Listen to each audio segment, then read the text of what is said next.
ஜெய் ஸ்ரீமன்னாராயண. சிவகங்கை சமஸ்தானம் தேவஸ்தானம் மேதகு சாகிபா டிஎஸ்கே மதுராந்தகி நாச்சியார் அவர்கள் ஆள்கைக்குட்பட்ட நமது திருக்கோஷ்டியூர் ஸ்ரீ சௌமியநாராயண பெருமாள் திருக்கோவில் க்ஷேத்திர மகாத்மியம் என்பது இன்று முழுவதும் சொல்லிக்கொண்டே இருக்கலாம். மூலவர் திருநாமம் உரக மெல்லனையான் பன்னக மிருதுசாயி அப்படின்னு சுவாமியோட திருநாமம். உரக மெல்லனையான் கையில் உரை சங்கம் போல் மடவண்ணங்கள் நிறைகணம் பரந்தேறும் செங்கமல வயல் திருக்கோட்டியூரானேன்னு ஆழ்வாருடைய பாசுரம். புஜங்க மிருதுசாயித்வா புஜங்க மிருதுதல்பகேன்னு புஜங்க சயனமாக சுவாமி பள்ளி கொண்டிருக்கார். ஸ்ரீதேவி பூமாதேவி சதா எம்பெருமானுக்கு கைகாலமிக்கி விட்டுருக்காங்க. சுவர் மத்தியில் நாபிக்கமலத்துக்கு மேலே நாபியா ஆசீர் அந்தரிக்ஷம்னு நாபிக்கமலத்துக்கு மேலே பிரம்மா. உற்சவமூர்த்தி மாதவன் சௌமிய நாராயணன் வெள்ளி பெருமாள், அவர் தான் தேர்தப்பத்துக்கெலாம் எழக்கூடிய சுவாமி. ரஜிதமயமான மூர்த்தி. மற்ற எல்லா திவ்ய தேசத்துலேயும் எல்லா ஊர்லேயும் பஞ்சலோக விக்கிரகம். அதுவும் ஏதோ ஒரு காலகட்டத்தில் ஒரு சிற்பினால் செய்யப்பட்டு பிராமணர்களால் பிரதிஷ்டை பண்ணப்பட்ட விக்கிரகமாக இருக்கும். இங்கே சுயம்பு உற்சவமூர்த்தி சாக்ஷாத் தேவலோகத்திலேருந்து தேவேந்திரனே பூலோகத்துக்கு ஏல பண்ணி கொடுத்ததாக ஐதீகம். இன்னொரு விசேஷம் என்னென்னா சுவாமிக்கு தானஹஸ்தம். திருப்பதி திருவேங்கடமுடையான் நம்மக்கிட்டேருந்து காசு பணம் நகை நட்டு இந்த மாதிரி இதெல்லாம் தானமாக வாங்கிக்கிறதா ஐதீகம். மதுரை கள்ளழகர் வீரம் தைரியம் பலம் இதெல்லாம் தானமாக வாங்கிக்கிறதா ஐதீகம். கும்பகோணத்தில் சாரங்கபாணி பெருமாள் கன்னியாதானம் வாங்கிக்கிறதா ஐதீகம்.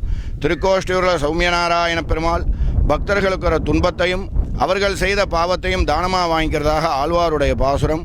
நரகநாசனை நாவில் கொண்டடையாத மானிட சாதியர் பருகு நீர் முடுக்கும் கூரையும் பாவனம் செய்தனதாங்களோன்னு ஆழ்வாருடைய பாசுரம். அதாவது ஒரு நாளைக்கு ஒரு தடவையாச்சும் நாராயணா மாதவா அப்படின்னு சொல்லிடணுமா. அப்படி சொல்லாட்டி நம்ம சாப்பிட்ற சாப்பாடு குடிக்கிற தண்ணி போடுற ட்ரெஸ் இதுக்கெலாம் உயிர் இல்லைன்னா கூட நினைக்குமா போன ஜென்மத்தில் என்ன பாவம் பண்ணோம் தெரியல, இந்த மாதிரி ஆள்கிட்ட வந்துட்டோமேனு. அதனால் ஒரு நாளைக்கு ஒரு தடவையாச்சும் நாராயணா மாதவா அப்படின்னு சொல்லிடணும் அப்படின்னு ஆழ்வாருடைய பாசுரம். அவளை வரப்பிரசாதியான பெருமாள். இங்கே மொத்தம் 4 விதமான திருக்கோலமாக சுவாமி காட்சியளிக்கிறார்.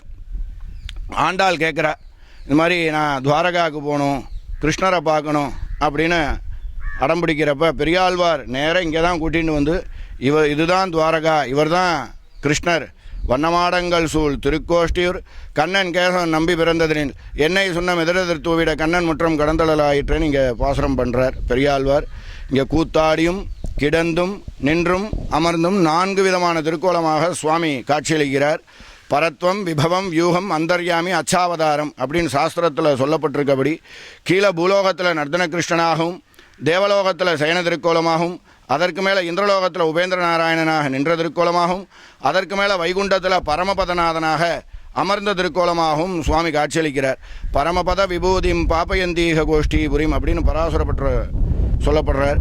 அதாவது இந்த திவ்ய க்ஷேத்திரத்தை சேவிச்சா பரமபதம் 100க்கு 100% கிடைக்கும் அப்படிங்கிறது அதோட அர்த்தம். இன்னொரு விசேஷம் என்னென்னா நைமிஷேதி தபசித்திகி மரணம் ஜான்ஹவீதரே குருக்ஷேத்திரஸ்ய தானானி ஸ்ரீ கோஷ்டியாம் திரியம் லபேத் அப்படின்னு பிரம்மாண்ட புராணத்தில் சொல்லப்பட்டிருக்கு. அவ்வளோ வரப்பிரசாதியான பெருமாள். அதாவது இந்த பெருமாளை சேவித்த மாத்திரத்தில் இந்த க்ஷேத்திரத்துக்கு வந்த மாத்திரத்தில் நைமிஷாரண்யத்தில் தபஸ் பண்ண பலன், கங்கையில் முக்தி அடைஞ்ச பலன், குருக்ஷேத்திரம் மகாபாரதம் யுத்தம் நடந்த இடத்துல தங்கம் தானம் பண்ண பலன், 108 திவ்ய தேசத்தையும் சேவிச்ச பலன் கிடைக்கிறதுன்னு பிரம்மாண்ட புராணத்தில் சொல்லப்பட்டிருக்கு. அவ்வளோ வரப்பிரசாதியான பெருமாள். இந்த க்ஷேத்திர மகாத்மியம் சொன்னோன்னா இன்றைக்கி ஃபுல்லாக சொல்லிகிட்டே இருக்கலாம். அவ்வளோ மகாத்மியம் நிறையா இருக்குது. இன்னொரு விசேஷம் என்னென்னா இந்த அஷ்டாங்க விமானத்தில் இருந்து தான் ஓம் நமோ நாராயணாய அப்படின்னு உலக மக்கள் அனைவருக்கும் போய் சேரணுங்கிறதுக்காக ராமானுஜம் அவர் உலக மக்கள் அனைவருக்கும் ராமானுஜம் சுவாமி தெரிவித்தது ஓம் நமோ நாராயணாய அப்படிங்கிற அஷ்டாட்சர மந்திரத்தை. திருக்கோட்டியூர் நம்பிகளிடம் 18 முறை அதை சாரத்தை தெரிஞ்சுண்டு உலக மக்கள் அனைவருக்கும் இந்த அஷ்டாட்சர மந்திரத்தை இந்த க்ஷேத்திரத்தில் தான் உபதேசம் பண்ணுறார் உலக மக்களுக்கு. அவ்வளோ விசேஷமான திருத்தலம். பிரம்மா விஷ்ணு சிவன் மும்மூர்த்திகளும் கோஷ்டியாக கூடினதுனால கோஷ்டி க்ஷேத்திரம் திருக்கோஷ்டியூர்னு பேர் வந்தது.